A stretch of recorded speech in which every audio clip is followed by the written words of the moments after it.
As the wedding approaches, my boyfriend goes to accompany his green tea and scolds me for being petty.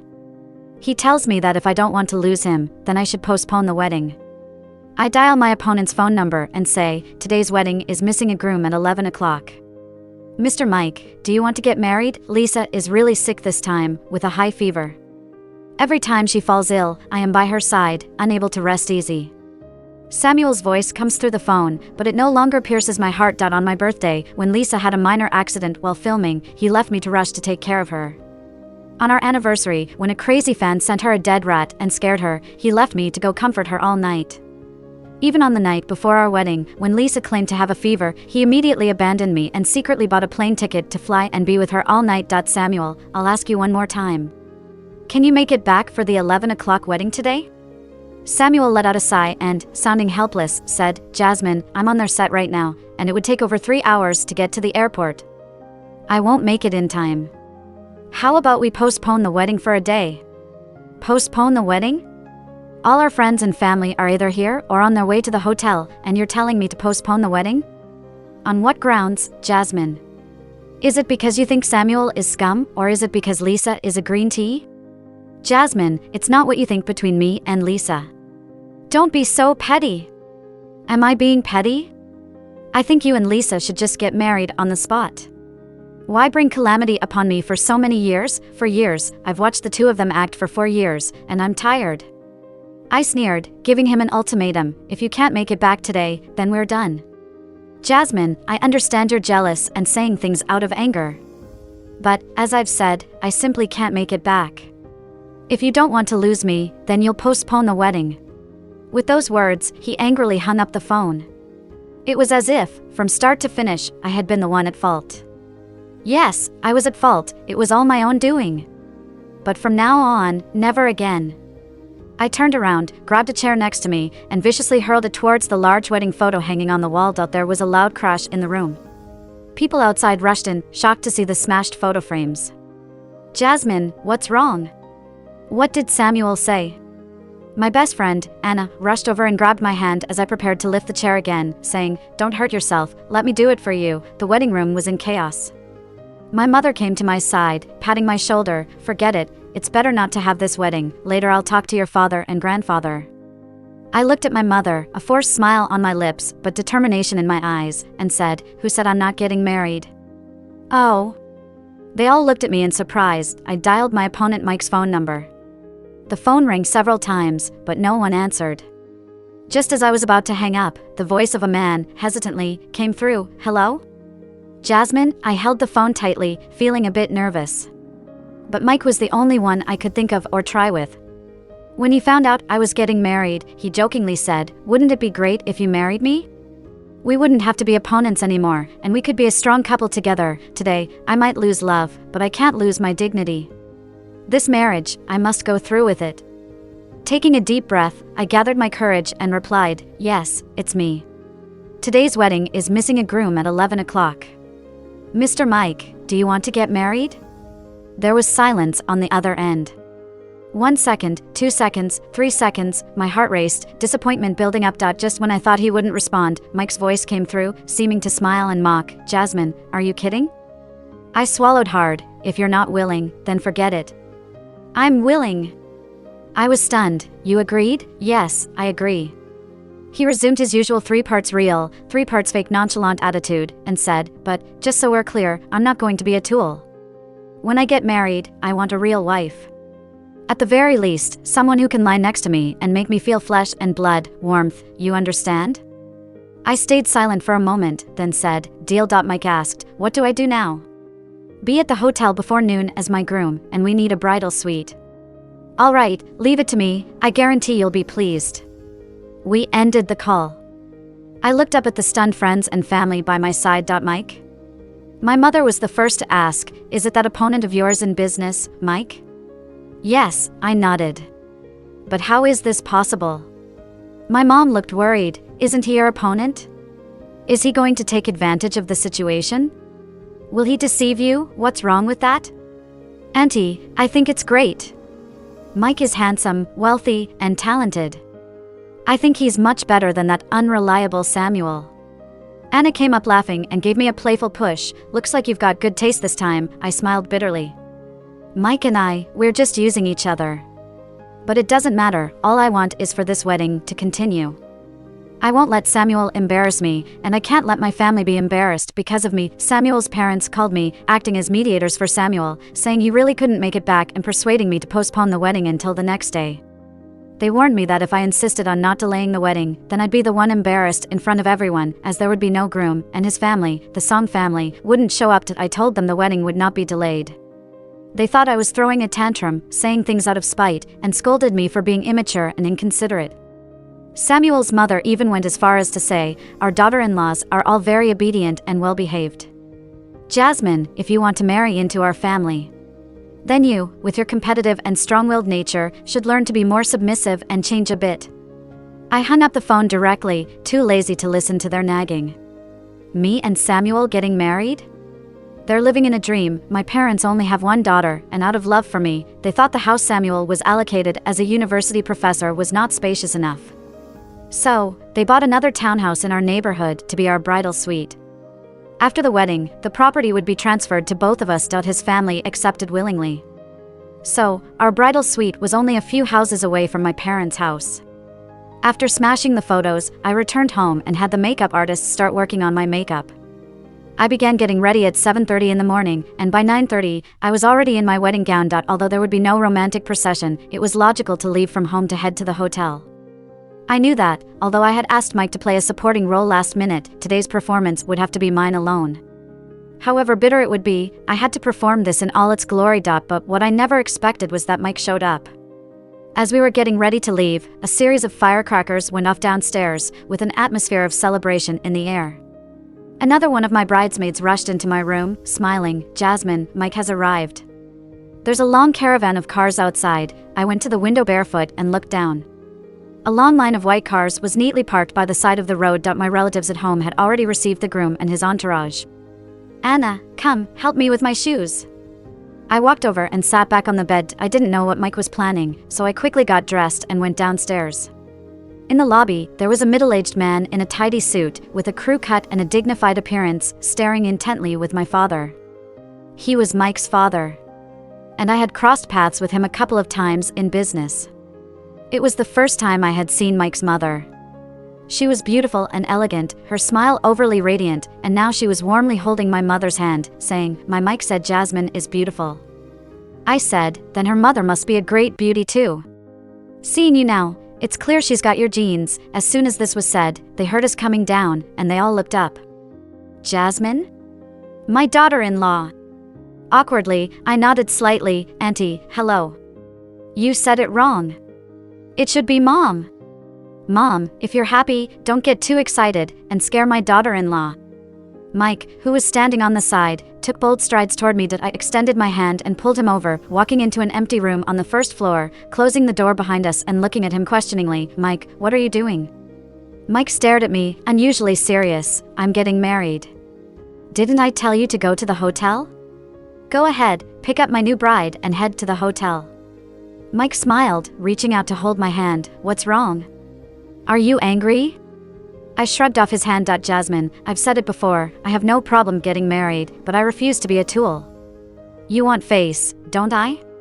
I headed straight to the hotel. How will the people around me see me? All right, understood. I looked at him, realizing I didn't really have a reason to be angry, and what he said made sense. I turned my head to look at the line of luxurious cars outside the window, feeling a bit amused and mildly annoyed. In just over 2 hours, how did you manage to do so much? His deep eyes stared at me for several seconds, a faint smile tugged at the corner of his mouth, his laughter mingling with the furrowed brows. Compared to you, this is nothing difficult. I frowned. What? Never mind. Jasmine, should we go out now? He raised his hand, looked at his wristwatch. It's getting a bit late, should we hurry? My face flushed slightly, but I still nodded. Okay. The custom in our area is that the groom must carry the bride from her family's home to the wedding car. If a man lacks a little strength, he's not worthy of getting married. But, before today, I never imagined that the man who gave me a romantic princess hug would be Mike. This guy, in my impression, was extremely sharp-tongued. I don't even know how many times I've died under his sharp words. In university, feelings are often fostered during military training, leading to sweet romances. At that time, I kind of liked our tall and handsome class monitor.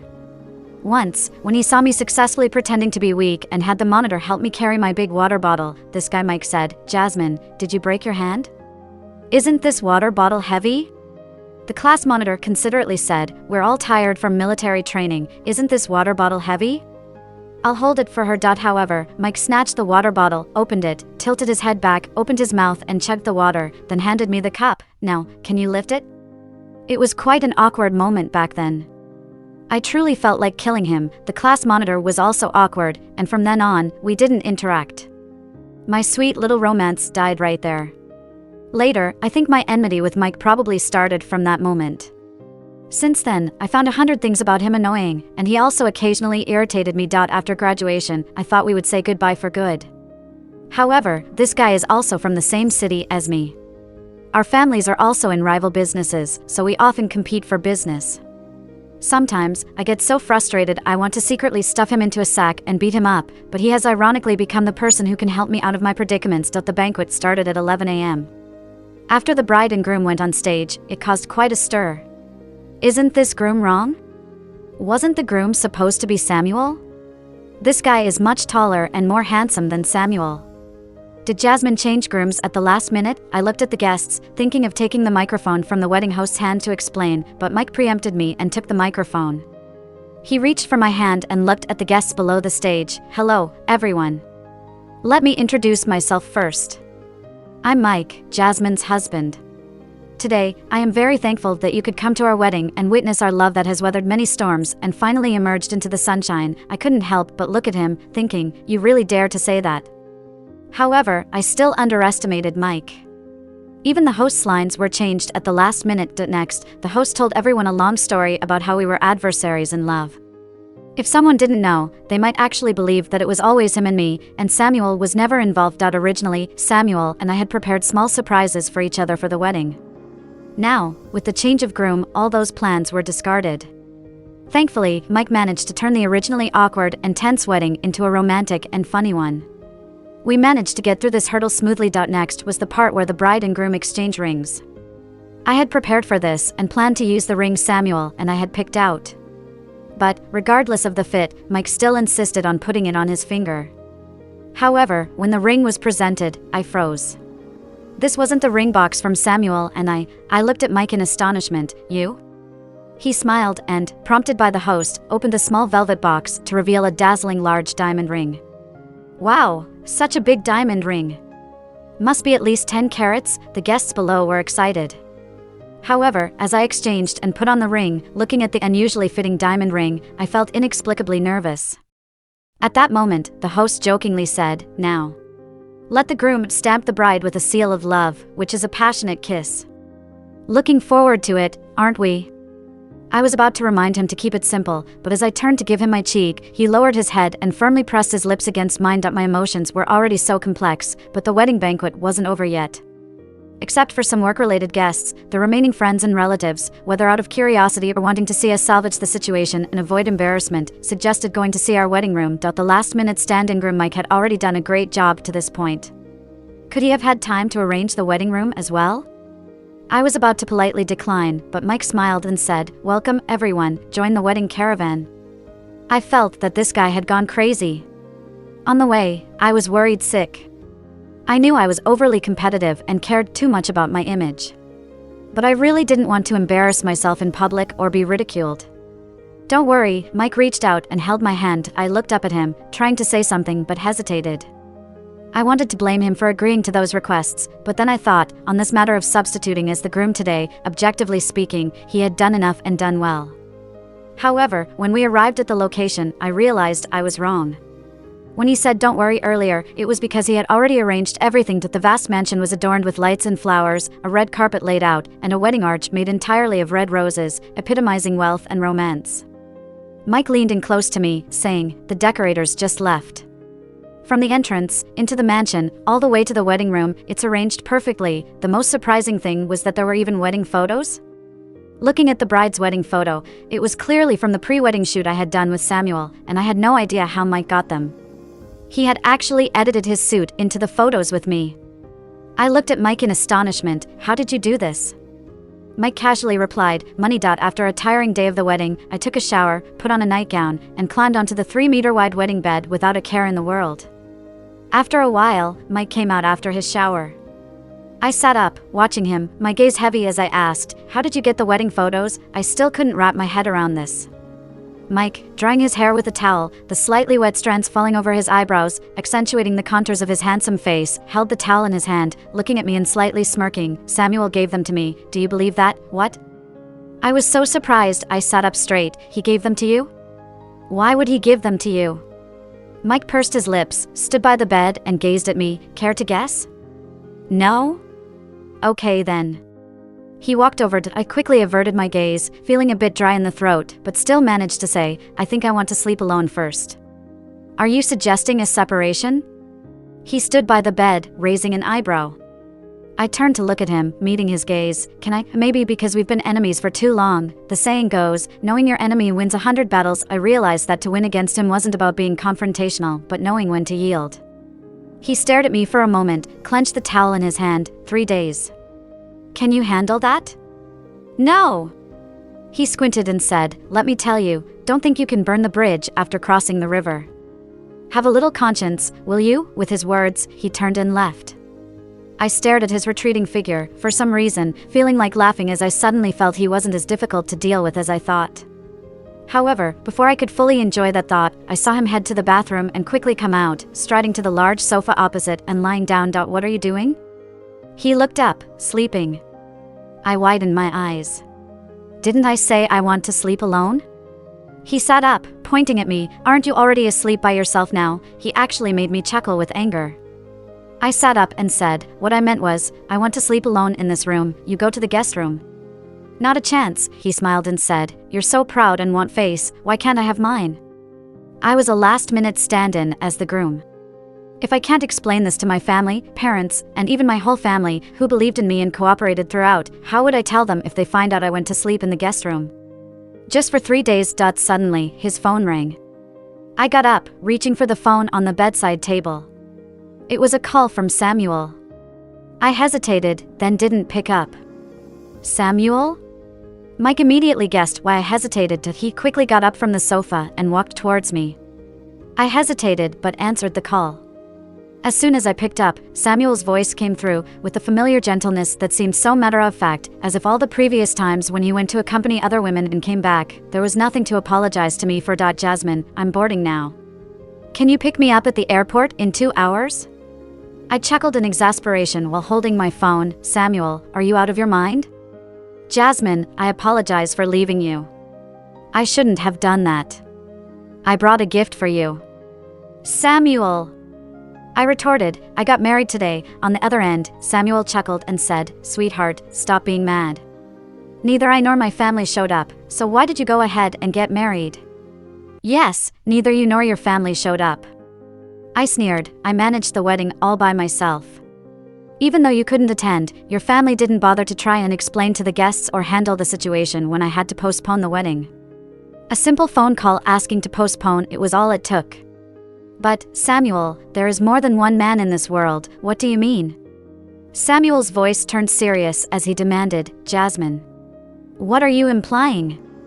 At that moment, Mike reached out his hand towards me. After a moment of hesitation, I handed him the phone. Perhaps Mike and I don't have a future together. But one thing is certain, I will not turn back to Samuel. Jasmine, say something, Mike's magnetic voice, tinged with a smile, said as he put the call on speaker. It's late at night, you can find someone else to pick you up, but you have no right to order around my wife. Mike? You're Mike. I exclaimed, just call me once, I'm not your father. Samuel immediately got agitated. Who is your wife? Idiot, why are you holding Jasmine's phone? Mike answered, Samuel, my wife is Jasmine, of course. Stop pretending you don't know what's going on. You should know your place, don't disturb my wife anymore, or the consequences will be on you. Mike hung up the phone. But soon after, my phone rang again. Of course, it was Samuel. This time, I simply added him to my block list. That night, I felt physically and mentally exhausted, yet strangely clear-headed. I thought I would be unable to sleep all night, but before I knew it, I drifted off. When I woke up, the faint light still seeped through the curtains covering the window. I quickly got up, checked my phone, and realized it was already past 9 in the morning. I hurriedly got ready. It was the second day after my wedding, and I had to visit home. As I got up to wash and freshen up, I remembered I had brought only one set of clothing with me yesterday. I sighed as I touched my forehead. Skipping the bath, I decided to freshen up and head out. However, as I stepped out, I noticed a neatly stacked set of clothes on the couch, all in my size. Mike? I couldn't help but smile. This man, was he really this thoughtful? Suddenly, I realized that perhaps over the years, due to our constant jabs at each other, I had only defined Mike as a despicable opponent, focusing solely on his sharp tongue and arrogance. I went to freshen up, change into the new clothes, and do my makeup. As I left the room, Mike was downstairs, working on his laptop. He stood up as soon as he saw me, walked over, held my hand, and jokingly remarked, looking so put together, "Are you going to work?" "Not quite," I replied, looking at him with hesitation before saying, "Don't you know? Today, we were supposed to go home." Besides, my grandfather didn't say anything at the wedding yesterday, but I can sense his unspoken discontent and anger. Going back now, we'll have to explain things. "Oh, I almost forgot." Mike seemed taken aback. "Oh, I almost forgot," but still led me to the dining room for breakfast. Seating me at the table, Mike brought out a prepared breakfast. I took a bite and found it incredibly delicious. "Your chef is really skilled," I remarked. He looked up, gave me a glance, and said, "There's no chef here." "You made it?" I asked in surprise. He replied nonchalantly, "If you like it, I can make more dishes for you in the future. I can cook many other things too." I always saw him as aloof and arrogant, but to see this domestic side of him was unexpected. Looking at me, he smiled and said, "Jasmine, you can trust me to take care of you in the days to come." I suddenly felt shy and couldn't meet his intense gaze, so I lowered my head to eat my breakfast. After finishing the meal, I thought of clearing the dishes. However, Mike held my hand, saying, "Let me do the dishes. These delicate hands of yours shouldn't be washing things." He took the dishes from me and started cleaning up, albeit not with expert efficiency. As he placed the plates in the dishwasher, I stood watching. It reminded me of a time when I cooked 2 new dishes at Samuel's place. Being inexperienced in the kitchen, the dishes I made were mediocre in taste and presentation. Thankfully, Samuel graciously finished the meal. When I went to wash the dishes, he approached me from behind, embracing me inside. "I'm so lucky to have a beautiful and capable wife like you." Mike, on the other hand, remarked, "Why wash the dishes when you have such pretty hands? Let me do the menial tasks." Feeling flustered, I tried to retreat, but Mike placed a hand on my waist, leaned down, and planted a kiss on my forehead. I pushed him away and hurriedly left the dining room, almost fleeing. Just as Mike and I were about to leave, my mother called. She informed us that Samuel's family members were causing a commotion at home. We rushed back to the house. Entering the premises, I overheard Samuel's mother accusing us of being shameless and getting involved with other men. Mike retorted, "Samuel's family members, that's you." Everyone in the living room turned their gaze towards us. Samuel's mother stood up, her face turning livid. "You two vile people. Shut up." My grandfather slammed the table, looking around the room with authority. "Do you think I'm dead? How dare you?" "Leave," Samuel's father, looking grim, said. "I didn't expect you two to show up without even apologizing." My mother, who usually had a gentle demeanor, couldn't stand it anymore and came forward, grabbed Mike, and said, "We had an agreement that after Jasmine got married, the villa could be registered under the 2 of them, but our son-in-law is not Samuel." My mom was a bit confused, forgetting the name of her son-in-law. Mike chuckled. "Mike."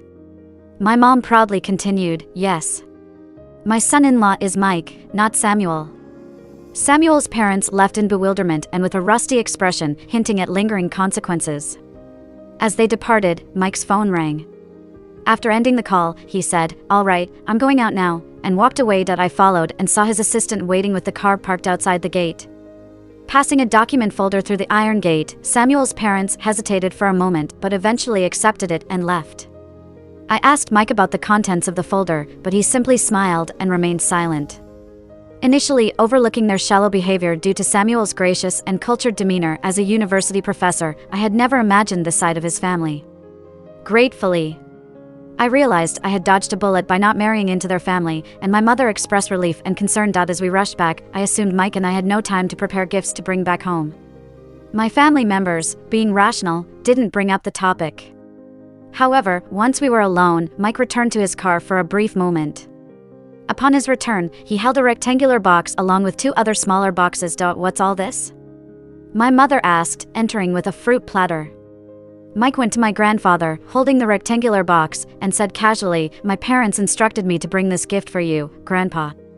With his charming looks and warm smile, he unknowingly earned extra favor with my family. All our family members, what gift to give?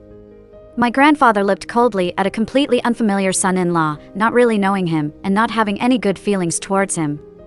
It wasn't a valuable gift, just heard that my grandfather liked jade, and coincidentally we had these 2 old antiques at home, and our family was tired of them.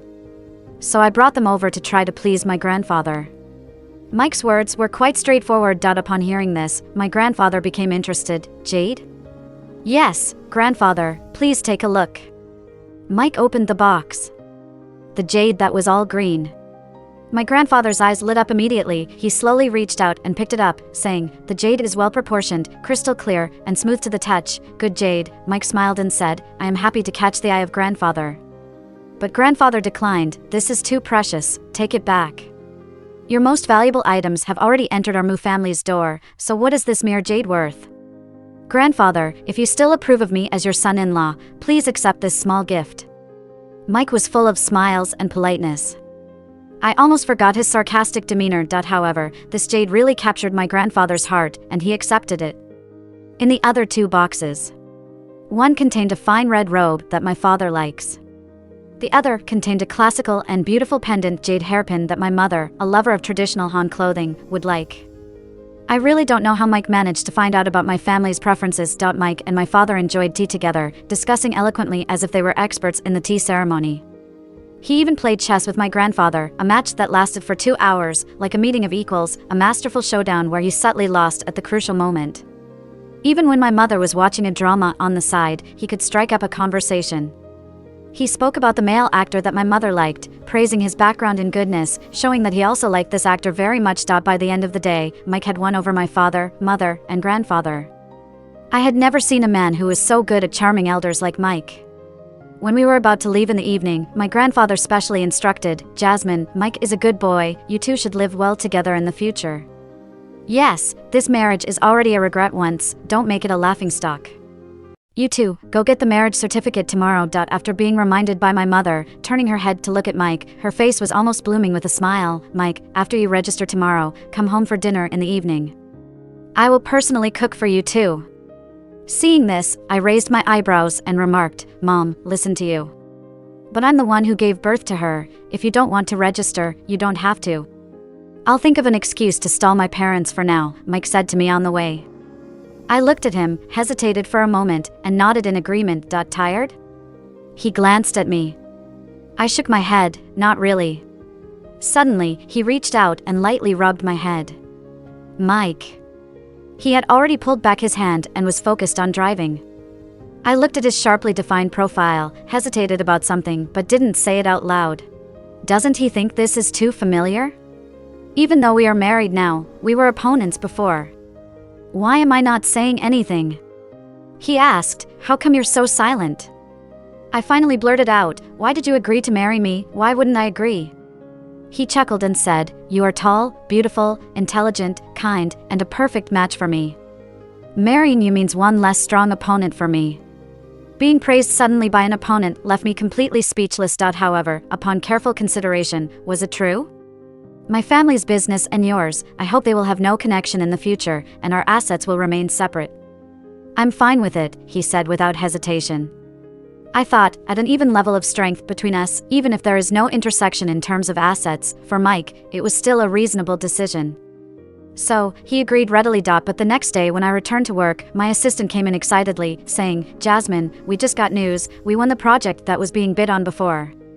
Really? I was surprised. As far as I know, among the many competitors for the project, there was Mike's company, which had an advantage. My assistant nodded and said, "I don't know what got into the competitor's company, they suddenly withdrew from the bidding, so we won it." This assistant was new. I looked at her, unfamiliar. She wasn't even invited to the wedding. She still didn't know that the boss of the competing company was now my husband. They withdrew? I felt complex, not understanding why Mike would give up such a big project. Jasmine? Are you not happy?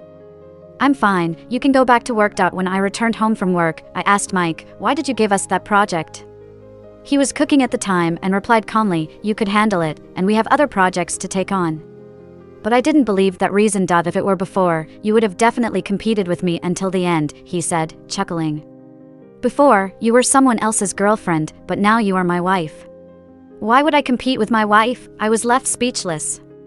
After he finished speaking, he turned to me and said, it's almost time for soup, go change your clothes, wash up, and get ready to eat. The conversation suddenly shifted, but I was actually hungry. I remembered the 2 breakfasts and 1 lunch he had cooked for me in these past 2 days and found myself looking forward to it. After removing my makeup and washing my face, changing into fresh clothes, when I came downstairs, Mike had already prepared dinner. Would you like some wine? He asked. I don't eat much carbs in the evening, so I nodded, sure. There were 4 dishes on the table, all of which I loved. I never expected that our tastes would match so well. I took a piece of meat, and it tasted even better than I had imagined. If you like it, have some more, he said as he watched me. Later that night, while I was following my skincare routine before going to bed, a strange number called me 5 times. The last call was 3 minutes ago. I picked up my phone and turned to the man standing by the window. I had a call. Why didn't you call me? Mike turned to look at me and pointed outside, out there. I took my phone and walked to the window. There was a car parked outside the villa, and the standing figure was illuminated by the entrance lights. Samuel. How does he know where you live? I asked Mike in surprise. He glanced at me. On the wedding day, with so many people, there are always a couple who don't mind stirring up trouble. Samuel caught wind of it through someone. The phone rang again. I glanced at it and saw it was a text message from the unknown number. Jasmine, I am right outside Mike's house. I know you are looking at me. Come down, I have something to tell you. I stared at the message, taking a step back. Mike stared at me. Do you want to go out? I didn't answer. Then the phone rang again. If you don't come down, I'll wait here. I beg you to come down, I just want to talk to you. For the last time. I hesitated for a moment, then turned around. Mike quickly reached out and grabbed my arm, raising his eyebrows. Have you made up your mind? I nodded, saying, for the last time. Will you come with me? As you wish, he said. I walked out. As soon as I opened the front door and stepped outside, Samuel rushed over. Jasmine, you finally acknowledge my presence. However, he soon saw Mike standing behind me. His expression changed. Jasmine, I have something to tell you, he can't be here. I smiled and looked at the woman standing at the front of the car. Lisa, if an outsider like you can be here, why can't my husband be present? Husband? Samuel looked incredulously at me. So you two have been having an affair behind my back. Jasmine, you are truly a despicable person. I slapped him hard on the face. The force was strong. Just after the slap, my palm was aching, hot, and numb. Samuel was already in a daze, covering his face, staring at me for several seconds. This is the last time, Samuel, stop pretending. When you were with Lisa, you should have known it would come to this. His eyes widened. You know? Ask her. I raised my chin and gave Lisa, who was silent, a glance. She sent me all those pictures of you two to my email. Samuel stared wide-eyed, turned to Lisa, and asked, you promised me you wouldn't let her know. Lisa remained silent, but gave a faint wistful smile. Suddenly, I forgave her. She was both despicable and pitiful. Save some face for yourself. From now on, we go our separate ways. I turned around to go back. But Samuel's mocking voice came from behind. Mike, you finally dug out my secrets, feeling proud, aren't you? I paused, turned around, looked at Mike in surprise. What? Mike remained silent. But Samuel laughed heartily, pointed at Mike, and said, I should have been wary of you. I should have watched out for you a long time ago. With that, Samuel walked away. Lisa got into the car and slowly followed him, urging him to get in. Their entanglement was no longer my concern. I looked at the man leaning against the door and asked, who is the wall? Mike's lips curled up in a smile. It's you. Does Mike like me? This is truly unbelievable. And why did Samuel know? Back in the room, I kept asking about this incident. But Mike only answered, in our last year of undergraduate studies, as a senior doctoral student in the same department, Samuel found my wallet one time, saw a 1-inch photo of you hidden in it, and guessed that I liked you. In our graduation year, I got together with Samuel. Knowing that he liked me, he sent the photos of our wedding shoot and told him he could put his mind at ease now. After that, Mike ignored me completely, lying on the couch and staring at me, refusing to say a word. It wasn't until I said, "But weren't we always opponents?" that he furrowed his eyebrows and grunted softly, "Who said I wanted to be your opponent? Really? Oh well, I just like you, plain and simple." As the words left his mouth, he dashed to the big sofa, lay down with his eyes closed tightly, completely ignoring me. Curious, I leaned in closer to look at him. I noticed a slight blush creeping up his ears. This sharp-tongued guy, can he actually blush? I was amazed. Mike? Are you blushing? I couldn't help but laugh. One of the happiest things in life for me is seeing opponents blush. Mike quickly sat up, grabbed my hand, and pulled me down onto the couch, pushing me down. He hovered over me. You're heavy. I pushed him away. Get off me, with his hands supporting himself, partly pressing down on me. His deep and dangerously intense eyes stared at me menacingly, threatening, laugh again, and I'll be sleeping on the bed tonight. I swallowed hard, too scared to even breathe. In the next moment, Mike let go of me. I immediately jumped off the couch, fled back to the bed, and pulled the covers over my head. The atmosphere became awkward for a moment, but I fell asleep in the midst of it. Early the next day, Mike woke up, and I woke up too. He walked to the side of the bed, tugged at the covers, and said, "It's still early, get more rest. I'll call you when breakfast is ready." I snuggled under the covers, dozed off for a while longer. When I woke up, it was 6:50 a.m. I got up, washed up, and put on a face mask. At 7:10 a.m., Mike called me to come downstairs, where he had already prepared breakfast. After breakfast, Mike said, "My mom suggested we go back home tonight to have dinner together. Are you free tonight?" I replied, "Yes." He smiled, "Great, then I'll drive you to work now, and after work, I'll pick you up to go together." Unfortunately, in the afternoon, while inspecting a construction site with the project manager Anna, a stone fell from above and hit my head, causing a severe injury. I was rushed to the hospital with a lot of blood loss and diagnosed with a severe concussion, so I had to stay in the hospital. Once we arrived at the hospital and got examined, Mike hurried over. With a calm but worried expression, he finally relaxed after talking to the doctor and proceeded to handle my hospitalization arrangements. I asked Anna, "How did he find out I was here?" Anna smiled mysteriously. "Finally, I found out that my subordinate and good friend had a secret relationship with Mike. Cousin?" I widened my eyes. "You kept this from me for so many years?" Anna awkwardly smiled. "I tried to keep my personal and professional life separate and never revealed any company secrets to him. I believe that. But when it comes to my matters, she must have spilled the beans.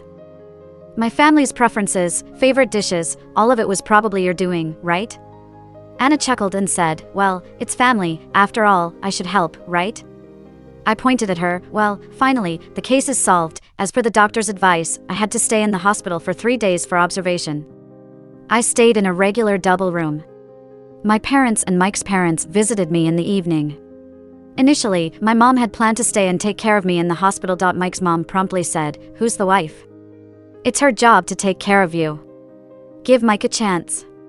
That day, Mike immediately packed all the things I needed for changing and living, fully prepared. I said, "I only hurt my head, I can take care of myself."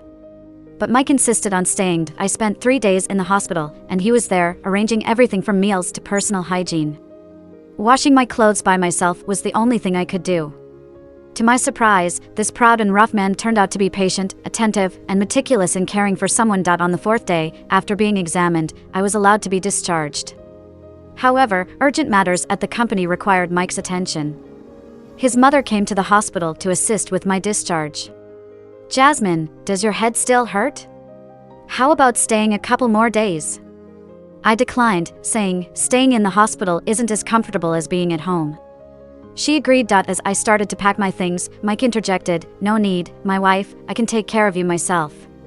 You can go home, we'll leave together." With that, he picked up my luggage and guided me to the car. Along the way, I occasionally glanced at him, trying to imagine the tears he shed. The thought made me laugh uncontrollably. Unable to bear it, Mike said, "Jasmine, if you've taken the wrong medicine, just say so, we can rush back to the hospital for a stomach wash." I laughed even louder, making my head ache. Are you being so sarcastic to a patient, really? He glared at me and said. Is staring at your husband like he's a fool better? When the red light ahead stopped us, he turned to me and said sternly, confess now, today I'll make you a delicious meal. I shrugged, then what if I don't confess? Mike smirked, I still have to make you a delicious meal. That settles it.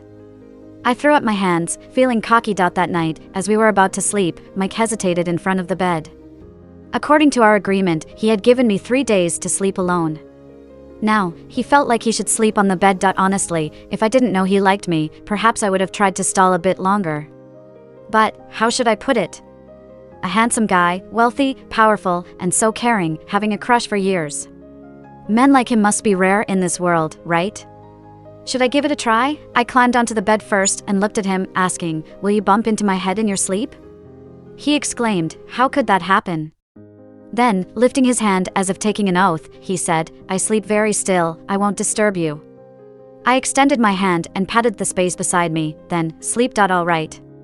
He quickly climbed into bed, lie down beside me, and carefully assured, you sleep without worries, I won't touch your wound.